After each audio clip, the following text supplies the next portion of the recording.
Welcome to The Middle. I'm Jeremy Hobson, along with our house DJ, Tolliver. And Tolliver, one of the great things about The Middle being 1 hour long is that everyone listening has an hour to not check their 401k. That's right, America. You're welcome, okay? You're welcome. Close the laptop and vibe out.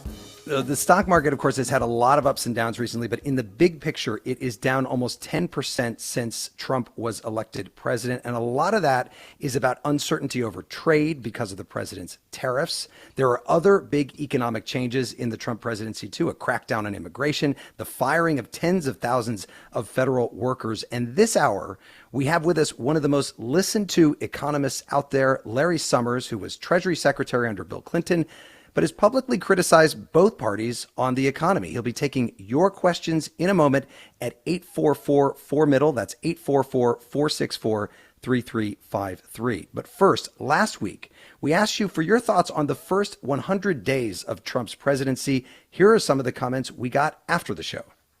Hi, my name is Kelsey Winterbottom, and I'm from Asheville, North Carolina. I feel nervous, anxious. I feel worried about the economy. I feel afraid for the safety of immigrants. And yeah, I'm afraid for the world, for what you might do. It's Lee from Louisiana. I'm excited. It's just remarkably pleasing to see that they are uncovering such fraud right in our face. All they worried about is trying to make them look bad instead of thanking him for saving taxpayer money. Hi, my name is Lisa. I'm calling from Louisville, Texas. I am just wondering when somebody is actually going to rise up and stand up against what is happening in our country. Who is going to just say no? Wow. Well, thank you to everyone who called in. And you can hear that entire episode on our podcast in partnership with iHeart Podcasts on the iHeart app or wherever you listen to podcasts. So now to our topic this hour, your thoughts about and questions on the economy for Larry Summers. Tolliver, the phone number, please. It's 844-4MIDDLE. That's 844-464-3353. Or you can write to us at listentothemiddle.com. You can also comment on our live stream on YouTube, TikTok, Facebook, Instagram, and Twitch. I've got a master computer. I'm looking at them all, okay? So bring them in. Joining us now is Larry Summers. He served as the Secretary of the Treasury under President Clinton, was also the president of Harvard University, where he is now professor of economics. Larry Summers, welcome to The Middle. Great to have you. Good to be with you, Jeremy. So before we get to the economy, let me ask you about Harvard, because as a lot of people have been seeing, the president has been going after universities that he has said haven't done enough to combat anti-Semitism or DEI, or they haven't hired enough conservatives for his liking. And Harvard this week stood up to the administration. And now the White House is freezing billions of dollars in federal funding for Harvard. And Trump now wants the IRS to take away the tax-exempt status that Harvard has. What should Harvard do? Harvard should avail itself of all the judicial remedies that are open to it in response to what is blatant illegality by the Trump administration. Look, there are plenty of questions you can ask about lots of policies at Harvard, but that is not a ground for the government to simply start giving orders about who's going to be hired and who's going to be fired at a university. To do that violates all the procedures that are contained in the various statutes like the Civil Rights Act, just violates them, and is very problematic on constitutional grounds because academic freedom is an important component of free speech. Mm-hmm. And I can tell you as Treasury Secretary, as a former Treasury Secretary, that for all of us who worked in the Treasury Department, for all of us who worked in the administration, we were taught from the first hour that we arrived that meddling in the affairs of an individual taxpayers was one of those things like taking bribes, where the legalities were black and white, completely clear. It was something that you must not do. And so for the President of the United States and officials of the Treasury Department reporting to Secretary Bessent to do that is just unconscionable and blatantly illegal. Here's what I think What is do the you? scariest Yeah, thing, if I could, Jeremy. yeah. Go ahead. We went through a period in this country with Watergate. It was traumatic. It was difficult. It was wrong. A president was ultimately impeached. But Richard Nixon knew the difference between right and wrong.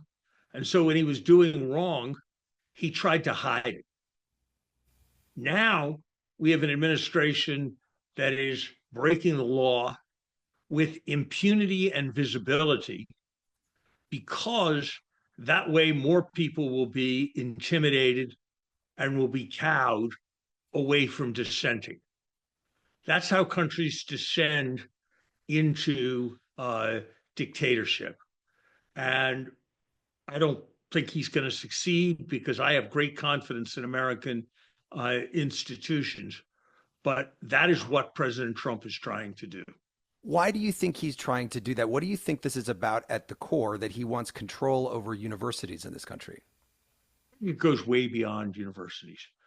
I think the attack on universities is of a piece with the attack to impeach judges, is of a pack with the mass use of the pardon power with respect to the people who are in the Capitol, is of a piece with telling law firms that they can't do business with the federal government because they defended one of his political adversaries. I think it's of a piece with threatening publications with lack of access to White House events if they are critical of him. This is what authoritarians do.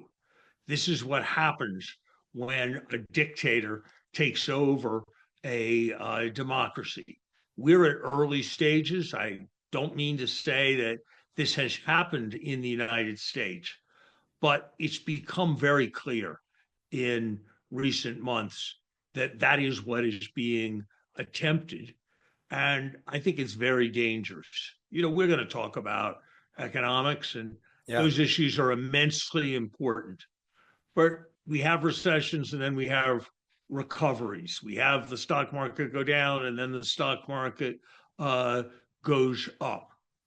But threatening the basic fabric of the rule of law, defying judicial orders, just ignoring the law in the actions of the federal government. This is something that has not happened in our country in the last century.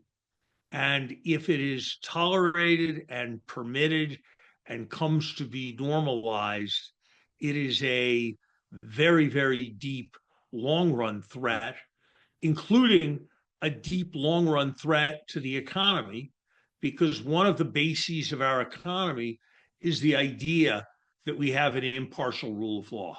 Right. Let's talk about the economy, and the phones are lighting up, so we'll get to some calls in a moment. But there are some who think that the U.S. is already in a recession right now because of the tariffs. What do you think? It's possible. We won't know until the revised version of the statistics have come in, but there certainly are very grave grounds for concern. And if we avoid a recession, it's not going to be because of the tariffs. It's going to be because the president is sufficiently rapid about backing off of his original proposals in response to market pressures. If you were in the administration right now, which obviously you're not, and he said, because of all the turmoil, because of the tariffs, Larry, fix this, what would you do? I would say to him, Mr. President, I'm sorry to say that you have caused this turmoil with your tariff announcements and with your constant changes in policy that have everybody highly uncertain and therefore frozen and not making new commitments, whether it's purchasing a washing machine, a house, or putting in a new factory. And so, Mr. President, you need to find whatever device you wish and end this. You need to have there be a stable non-protectionist regime that's not pushing American prices way up, that's not hurting the competitiveness of businesses who can't get inputs. And you need to show people that you recognize and have learned the lessons of the very painful experience of the last 2 weeks. Even if he were to do that, would there be long-term damage from what's already been done? Sure. People can't unremember things that have happened to them. But I think if we were to clearly retreat, a substantial part of the damage would pass really quite quickly. And so I don't think this is a case where you should continue on a course just because you have embarked on it. But there certainly have been costs to the way in which we have upended our alliance with Mexico and Canada, the way we have upended our alliance with Europe. Yeah. Well, stand by. And again, our number is 844-4-MIDDLE. That's 844-464-3353. Tolliver, we've seen some big swings and drops in the stock market, but, that has happened before. Yeah, actually, I've heard a lot of references online to Black Monday market crash, to the Black Monday market crash of '87 because of it. So here's how it played out on TV back then. Today is Black Monday, the day the Dow dropped more than 500 points, the day the Dow dropped more than 22%, almost double the rate of the Black Monday that signaled the beginning of the crash of 1929. But this crash of 1987 is not just an American experience. Around the world, stock markets fell faster than a skydiver without a parachute. That metaphor, by the way, that was not Dan Rather talking. Really? But anyway, Tolliver, some of the worst days in stock market history, 3 of them have happened just in the last 17 years. God. What are we listening to here? This is AC/DC, all right, with Money Talks. Actually, when they played this live, they used to throw money out into the crowd. Isn't that something? Wow. More of your calls coming up on The Middle. This is The Middle. I'm Jeremy Hobson. If you're just tuning in, The Middle is a national call-in show. We're focused on elevating voices from the middle, geographically, politically, philosophically, or maybe you just want to meet in the middle. This hour, we're taking your questions about the economy with former Treasury Secretary Larry Summers. Tolliver, what is the number to call in? It's 844-4-MIDDLE. That's 844-464-3353. You can also write to us at listentothemiddle.com or on all social media. And let's get to the phones. Erica is in Sandy, Utah. Hi, Erica. Welcome to The Middle. Go ahead with your question. Hi, Erica. Go ahead. Okay. Two chances. Utah. Two She's at the chances. beach. Okay. We're going to Joe in Lakeland, Florida. Joe, your question for Larry Summers. Hey, guys. Thanks for taking my call. So I have noticed the stock market has gone down, I think 12%, at least on my 401k. And it seems like the sentiment is getting away from bonds and traditional safe haven assets. And I was just curious where Larry sees money going right now for safe haven and if he considers Bitcoin a safe haven asset. Thank you, Joe. Larry Summers. It's difficult to know. I think money is flowing out of the United States to other countries. We've had a remarkable period of exceptionalism in the United States where the value of U.S. stocks relative to value of stocks in the rest of the world has gone way up. And there's been a tendency for that to be reversed of late. No, I think the available evidence, and it's not definitive at this point, is that Bitcoin trades more like a risk asset, more like a tech stock in terms of its correlations than it does like some kind of safe haven. If you're looking for a safe haven that moves in opposite directions in recent months and probably years, it's been the old standby gold. One place that a lot of people in the last many decades have put their money is into real estate, and we've seen the interest rates go a lot higher in recent years. Do you think we're ever going to get back down to a time when we see 30-year rates at 3% as opposed to 6 or 7% where they've been for a little bit here? I've learned in economics never to say never.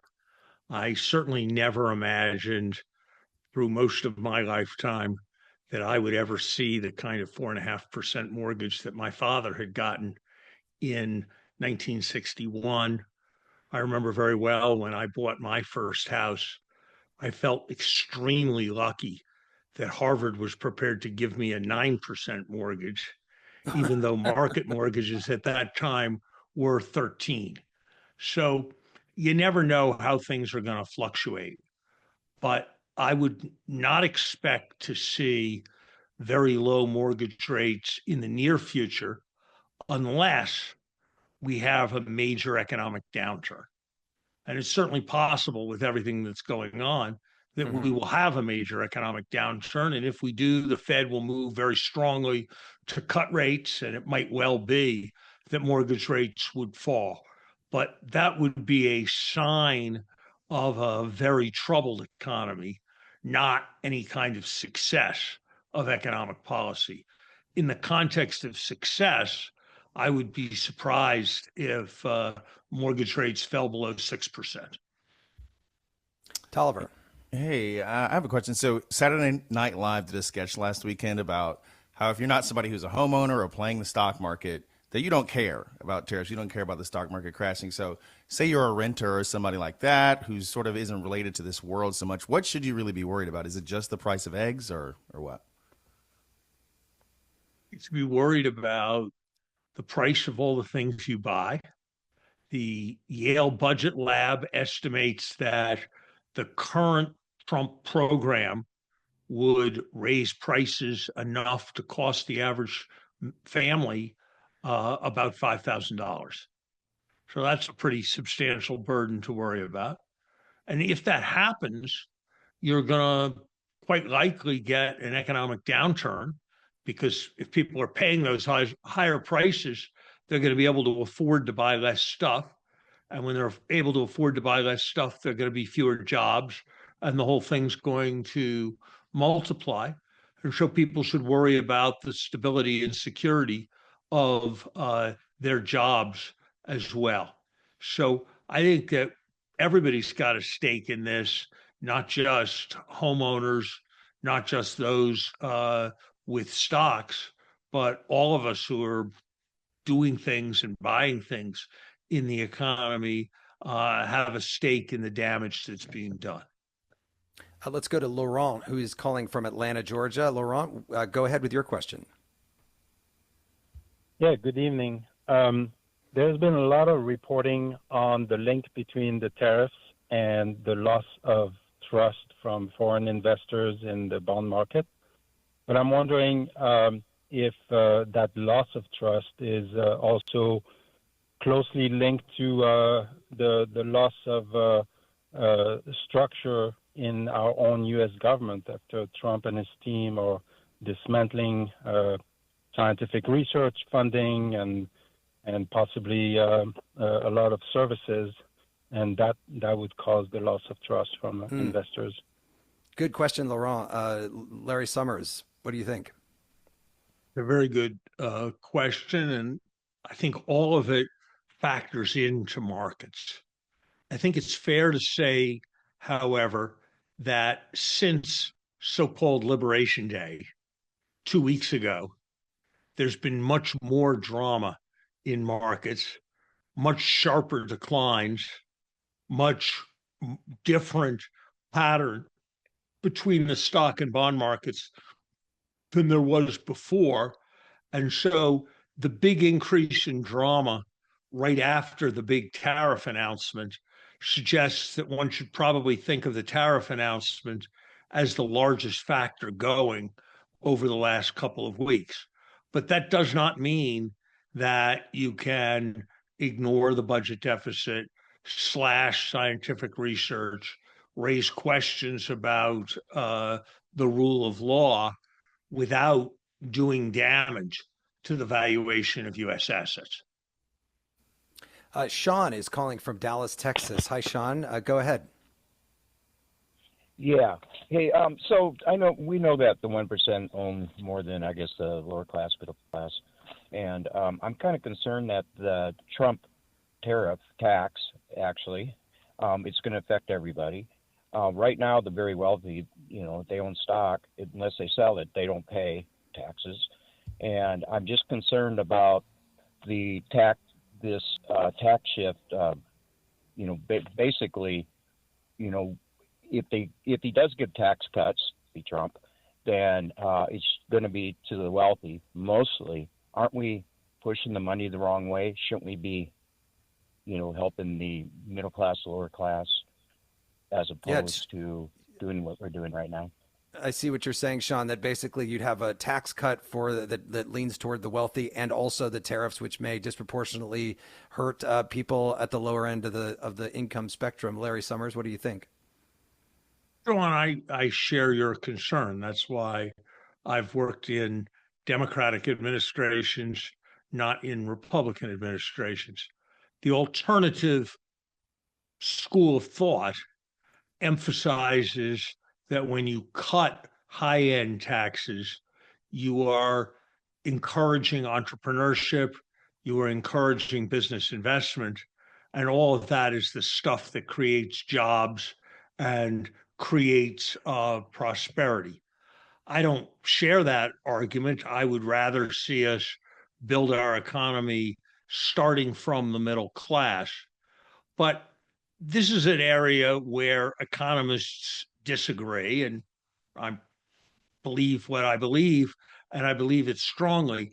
But I want to distinguish it from the areas like the Liberation Day tariff program, where there's no expert who's not being paid or is not politically beholden to Donald Trump, who sees the thing as logical and making sense. That's the case with respect to the Liberation Day program. The question you're asking is the debate that Democrats had with Ronald Reagan.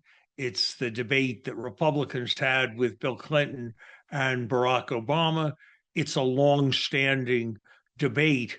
I have clear and strong views on that debate, but it is a debate. That is a different thing from the economics equivalent of saying that 2 + 2 = 5, which is what is bedeviling us right now. Dylan is calling from Minneapolis. Hi, Dylan. What's your question for Larry Summers? Hi, good evening. Thanks for taking my call, and thanks for having Secretary Summers on. Yeah, Secretary Summers, my question is this. You're clearly pointing out, and we're all witnessing, highly unorthodox economic choices by this administration. This is not President Trump is leading us in ways that Republicans haven't, certainly Democrats haven't. This is way out of the ordinary, out of the mainstream. As someone who's been a player in mainstream economic policy for all these years, I want to ask you, where is there a space for reflection and questioning of what you all have done? Is there something that you can point to? Have you spent any time seeing what did we do that ended us up with this person doing these things? How did we get here, and where is some reflection or responsibility on how did we end up with a leader that takes us so far out of what is the mainstream? What are your thoughts about? Are there things you would have done differently? Are there things you'd have spoken about differently, focused differently, working with people differently than you have? I am not saying Trump is your fault. I am saying, do you feel like, man, if I knew this now, I would have done that differently then? Because I think that's necessary. And frankly, Mr. Hodson, I'll throw it to you. I'm really hoping media is doing the same thing, man. Yeah. And I wonder let's let Larry Summers answer your question, media. Dylan. We've got it, Dylan. Let's you. let Larry Summers answer your question. Well, I think the most obvious example in this regard is the very large stimulus that the Biden administration proposed in 2021 that led to very substantial inflation and led to prices being 20% higher 4 years later. And those higher prices were very disturbing to a large number of voters. And I think that was a very consequential policy error judged with the benefit of hindsight. From my perspective, it was an error judged with the benefit of foresight. I warned against it at the time and said there was a possibility that we were going to create inflation problems that were reminiscent of the Vietnam War and then 1970s period. So I think that was a substantially consequential policy judgment. And if we had not had inflation, I think it's possible that the results of the election would have been different. I think President Trump is running a very big risk that he is going to set off higher prices and that there's going to be a political price for him to pay. I also think that we probably have, and this is something that I think would be common to many in government and to media, that while your show is called The Middle, I'm not sure that enough attention has been paid to the middle of the country, to the heartland of the country, and that economic policies have been set a bit too much with reference to the kinds of concerns that people have in New York and Washington and San Francisco rather than across the country.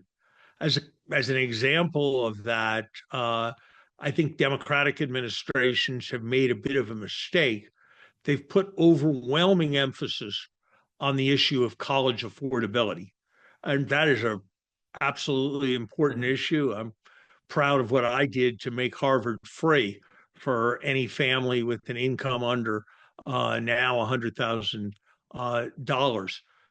But I don't think that we thought about the very large number of young Americans who don't see an academic path through college, but envision a different kind of career, and how to assure opportunity, chance to flourish, chance to be a prideful member of a community. And so I would say leaving behind those for whom college educations and all that follows are not the end all and the be all is a second kind of mistake, and is probably a longer standing error of the group of which I've been a part. Well, we'll use your comments as an ad for The Middle, where we always hear from people in the middle of the country. We'll sneak in one more before a quick break. Joshua is in La Vita, Colorado. Joshua, go ahead quickly with your question for Larry Summers. Thanks for taking my call. It's an honor to pick your brain, Dr. Summers. I have a question about the potential for countries, maybe in concert with China, dumping Treasury bills en masse now that there's been a loss of confidence and an increase in uncertainty thanks to Trump's tariffs. What do you think the chances of that are, and how disastrous could that be for the U.S. dollar? Great question, Joshua. I think it's a risk. There's some protection in the fact that if you sell a lot of treasuries, the value of the treasuries you have left go way down. So it's not a super attractive thing to do because you're reducing the value of the asset that you hold. Or more generally, if you hold a lot of American assets and you sell them and you make the dollar go down, that may not work out ultimately to your benefit. So there's an element of mutual deterrence that is perhaps increasing. And that's, I think, a pretty important factor that should be considered here. But I certainly wouldn't want to deny that there's some risk of the kind you describe. Tolliver, I know just quickly some comments are coming in online. Yeah, Gordon in Kansas City says President Trump requiring Ivy League schools to remove anti-Semitic behavior in DEI programs is not illegal. President Biden did the same thing by requiring some schools to include DEI programs. DEI is not merit-based. Trump is not a dictator. He is implementing agenda that the majority of voters support. Maybe you can respond to that after the Well, break. we got to take a break, but I We will gotta say, take a break, Tolliver, that tariffs are something that I learned about as a kid from Ben Stein, who was my TV economics teacher back in the 1980s. Was he now? Yeah, you're talking about this iconic scene from Ferris Bueller's Day Off. In an effort to alleviate the effects of the the Great Depression, passed the the tariff bill, the Hawley-Smoot Tariff Act, which raised or lowered tariffs in an effort to collect more revenue for the federal government. Did it work? Anyone know the effects? It did not work, and the United States sank deeper into the Great Depression. For dry eyes, choose clear eyes. Ben Stein was also a speechwriter, by the way, for Richard Nixon and Gerald Ford. Tolliver, what are we listening to here? This is Cyndi Lauper with Money Changes Everything, which one critic described as hard rock meets hard realities. Feels like we can use that right about now. More of your calls coming up in the middle. This is The Middle. I'm Jeremy Hobson, and this hour we're asking you for your questions on the economy. For Larry Summers, you can call us at 844-4MIDDLE. That's 844-464-3353. You can also reach out to us at listentothemiddle.com. My guest is former Treasury Secretary Larry Summers, and the phones are full, so let's get back to them. And Andrew is in Duluth, Minnesota. Andrew, go ahead with your question. Hi, thanks for taking my call. Mr. Summers, how can you say that the recent price increases or inflation is due to the Biden stimulus when it's been proven in multiple studies that it was actually just corporate greed and it's borne out by record corporate profits? I don't understand how you can keep peddling this lie. Okay, Andrew. I will say, Larry Summers, there are people who would say that the inflation came also from the fact that there were supply chain problems around the world. It is a contested question about what led to the inflation, but you certainly believe that a large part of it was from that stimulus package from President Biden. Here's what I think.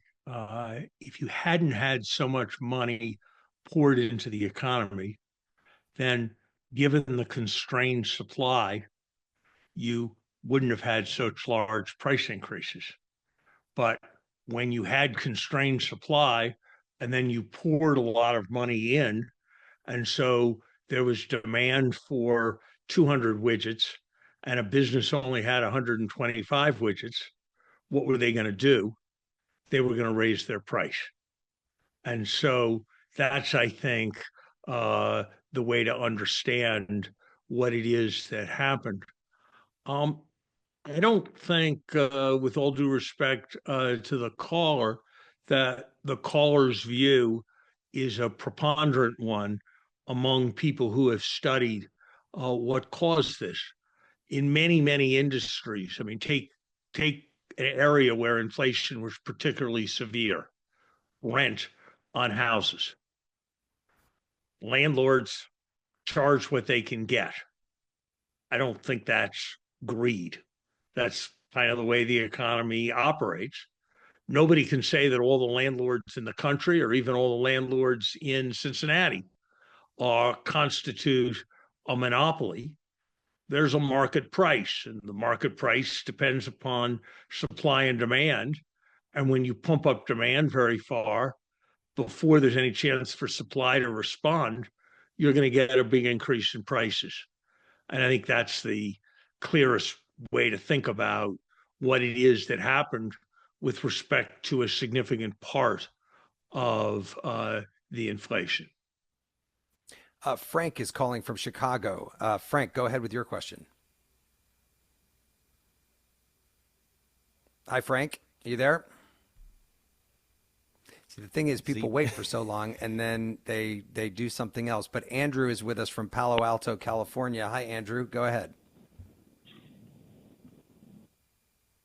Andrew, go ahead with your question. DEI programs. DEI is not merit-based. Trump is not a dictator. He's implementing a...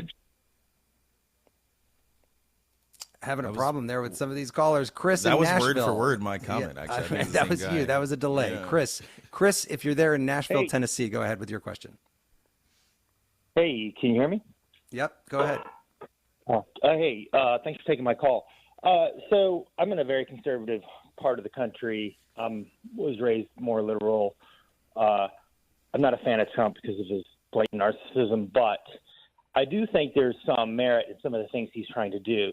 I think his follow-through skills are piss poor, but I believe that some of the things he's trying to do are appropriate. The question is the things that they're focusing on, like DOGE and reducing expenses of the federal workforce, is such a small – my understanding is such a small percentage of the federal expenditure every year that if they really wanted to save money and cut back, they would look at different things like defense funding, right? Things where the majority of our money goes to and things like that. Would that not be more appropriate than necessarily the tariffs? You know, and if we're going to do manufacturing in the country, we're not going to build that many cars. We need to build things like semiconductors, computer chips, like, you know, high-tech things that are going to be there 100 years from now. Yeah, a lot there, Chris, but let's go with what you were talking about with making cuts. Larry Summers, is it a serious effort to cut the spending of the federal government if you're not going after defense? Could be, but if it was going to be serious, you'd probably have to look at entitlement programs, the very large programs, the rules of which are set and for which there's no congressional action taken each year as part of considering the program's future. The caller makes an important point, which is that federal payroll, even if you eliminated all the federal workers, you probably wouldn't eliminate even 1/3 of the budget deficit. And so for that reason, that doesn't mean it's not important to look for waste. That doesn't mean there aren't potential efficiencies to be found. And I think that's good and important work. But I think to hold out the prospect that it's going to eliminate or make a large dent in the budget deficit, I don't think is right. And I think these are areas where you have to be very careful if you want to be prudent. I, as somebody who worked in the Treasury Department for 8 years, had responsibility for the oversight of the Internal Revenue Service. And the evidence there is that what you get out in terms of tax revenue and in terms of legitimacy has a lot to do with what you put in. And if they carried through with their plans to cut half the employees of the IRS, I think there are going to be incredible losses as more people try to do the audit lottery and do things on their taxes that they know they shouldn't and hope that they won't get caught. So the studies that I've seen, that we did, that others have done, say that one more hour of IRS auditing devoted to a high-income taxpayer generates about $3,500 in revenue. And I can assure you, we don't pay IRS auditors anything approaching even 10% of that $3,500 an hour. So I think that slash and burn at the IRS can be very, very costly for the country over time. And so I'm a bit worried that some of what is taking place is not being done in thoughtful and careful ways, in addition to the fact that it's not going after the places where most of the expenses are. What about the other comment about bringing back manufacturing? We haven't talked about that, but what are your thoughts on the idea that these factories, even if it's in a number of years, are going to come back to the United States or are going to come to the United States? And people that we've even heard comments that people who are getting fired from their jobs in the government are going to be trained to work in factories and make things that I guess we're getting from China now. I'd say three things. First, the best and smartest thing we've done as a country to promote manufacturing has been the CHIPS Act, which is all about manufacturing semiconductors, establishing semiconductor plants, addressing a terrible vulnerability where 90+% of the world's best semiconductors, most high tech, are coming from Taiwan, which is proximate to China. And unfortunately, in the State of the Union address, the president basically declared war on the CHIPS program. Second, there might be tariff policies that would, to some extent, help manufacturing, but those would be more strategic policies than the ones that the Trump administration is putting in. For example, one of their major areas for tariffs is steel, and there are 60 times as many people who work in steel using industries as there are who work in the steel industry. So on net, you're probably reducing the competitiveness of American manufacturing more than you're helping the competitiveness of American manufacturing. And third thing I'd say is, yeah, we should absolutely make sure that if we ever had to fight a war, we have an industrial base. We should make sure that we're doing things not to be vulnerable against supply cutoffs from China or any other country.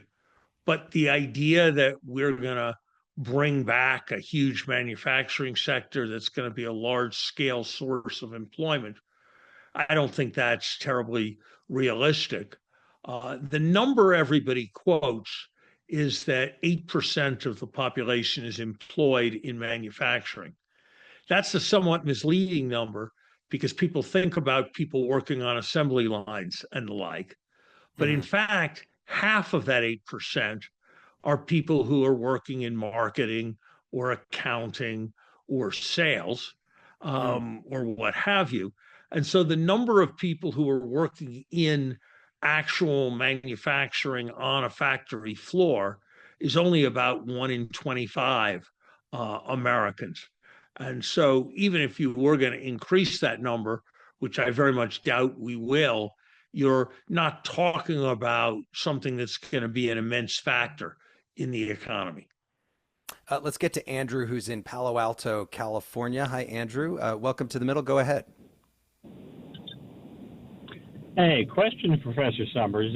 President Trump seems unconstrained by usual political controls, unlike most politicians. With this in mind, do you think there's any economic policies that he might do that others would have done if they didn't have political constraints that might be helpful to the economy, whether that's pushing through Biden's universal forbidding of non-competition or things in the antitrust space or something else? Good question, Andrew. I think that we have too many regulatory barriers that slow things down too much in the United States. There's a bridge across from my office at Harvard. It's a 362-foot bridge. It connects Cambridge, Massachusetts with Boston. It needed to be repaired. A lane of traffic was closed for 62 months, 5 years and 2 months. To put that in perspective, it took the United States 3.5 years to win World War II. To put that in a different perspective, Patton built a bridge 10 times as long over the Rhine in 1 day. To put that even in a more dramatic perspective, Julius Caesar, with the technology of Julius Caesar's time, built a bridge across the Rhine, not 300 feet, but 3,000 feet in 9 days. And those examples can be multiplied. The Second Avenue subway in New York cost 12 times as much per kilometer or per mile as the Paris metro did. And we don't think of Paris as a paragon of efficiency. So I think there are a lot of areas where we have just distributed veto power promiscuously, and in the process created great delays and driven up costs very substantially. And I think that's the kind of thing that a strong-willed president with a firm attitude towards the government bureaucracy could usefully address. And so that is the area that probably comes first to my mind as an overlap of my beliefs and President Trump's natural interests. Well, since you brought up Boston and Cambridge, let's get to a caller in Boston. Adam is in Boston, Massachusetts. Go ahead. Hello, Professor Summers. It's honestly a pleasure to somehow wind up together. I was over at the Kennedy School, and I just want to be real with you. Thank you so much for everything you've been doing, and I mean this sincerely because it's just such a joy to see you on CNN and all these media outlets just simply doing your thing. You honestly, sir, are a public gift, really, and I mean that. My question, sir, is in regards to, it's more macroeconomic. Thinking about, the World Trade Organization and how the United States had played a major role globally, I think about things in certain phases. The gold standard, transition to the petrodollars, then this neoliberal order that we sort of had been involved in and stuff.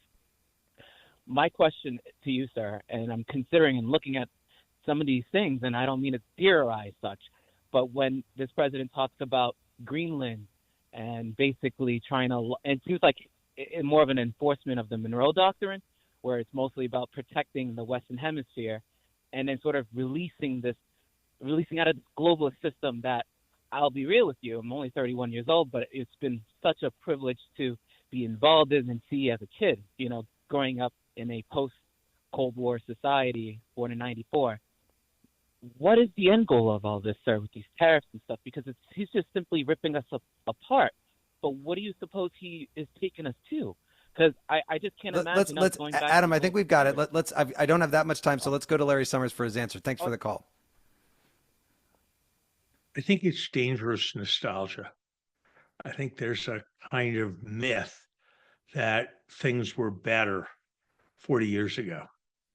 I don't think they were. I think for all kinds of Americans, they were vastly worse 40 years ago. To take just one example that's been forgotten, it was more than 40 years ago, but when I was a child in school, we did drills where we learned to kneel, wrap our bodies up into a ball, and be under our desk to protect ourselves in case of a putative nuclear attack. There are lots of examples like that of where we've made enormous progress as a society.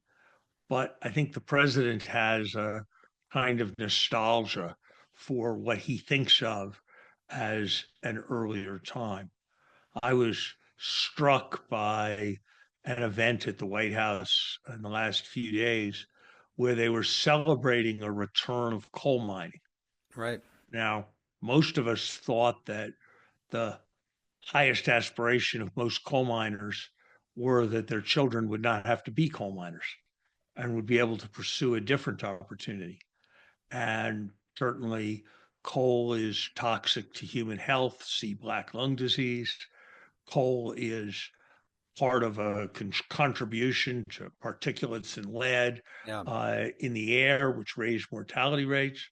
And of course, it's a major contributor to global climate change. So I would have thought the right objective was to move past coal while supporting people who were caught up in the transition, not to celebrate a return to coal mining. So toxic nostalgia would be my theory of the case. Well, it's nice that we were able to start this hour talking about Harvard and end with a Harvard student. That was a perfect bookend. Larry Summers, former Treasury Secretary, now at Harvard University. Thank you so much for coming on and answering all of our questions. It was good to be with you. Thank you very much. And don't forget, The Middle is available as a podcast in partnership with iHeart Podcasts on the iHeart app or wherever you listen to podcasts. And coming to your feed next week, an episode of our weekly podcast extra, One Thing Trump Did. We're going to be talking this time about cuts to global AIDS funding and what that will mean around the world. And next week, we'll be right back here talking about the power of billionaires in our politics. As always, you can call in at 8444-MIDDLE. That's 844-464-3353. Or you can also reach out at listentothemiddle.com, or you can also sign up for our free weekly newsletter featuring a new section called Tolliver's Tidbits, which is all recipes. Okay, get into for it. music. The Middle is brought to you by Longnook Media, distributed by Illinois Public Media in Urbana, Illinois, and produced by Harrison Patino, Danny Alexander, Sam Burmistaz, John Barth, Annika Deschler, and Brandon Kondritz. Our technical director is Jason Croft. I'm Jeremy Hobson, and I will talk to you next week.